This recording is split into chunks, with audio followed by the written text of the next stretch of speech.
Om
Ladies and gentlemen, welcome to Phnom Penh.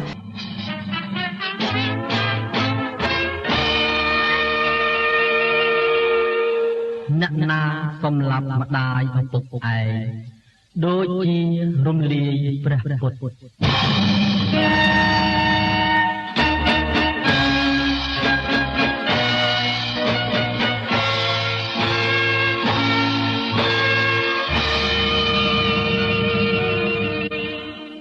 ជនណា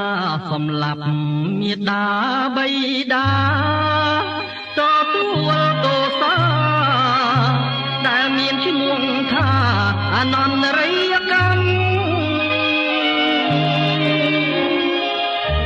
នរកខាំងទុករាប់សែលានឆ្នាំទទួលខ្ទង់ឈាមពងច្រំខំពំទុកជាអាទឹកភ្នែកម៉ែឪជ្រោះជ្រៅល្វឹងល្វើយហើយមិនរួចឡើយកិច្ចទៅនាងហើយកុំបីបំពីទោះជាលំបាកតោកយ៉ាងណាពួកកុំបំពេញមេត្រានឹងព្រះឈ្នះមាននៃយើងព្រះពុទ្ធគឺជាមេដាបៃតាគួរតែគោរពបូជារក្សាឲ្យបានរុងរឿងជាត្រៃសារណំសម្រាប់ខ្លួនយើងត្រូវតែអ្នកលើកដំកើងជាគ្រឿងចម្លងជីវិតទុកសោកចង់រៃគ្រោះភ័យអាសន្នមានតែព្រះគុណទុកជាទម្ងន់នៃព្រះបបិទ្ធព្រះធម៌ព្រះសង្ឃដែលជានិមិត្តបង្ហាញផ្លូវត្រូវដល់ចិត្តឲ្យស្ថិតក្នុងភពនេះ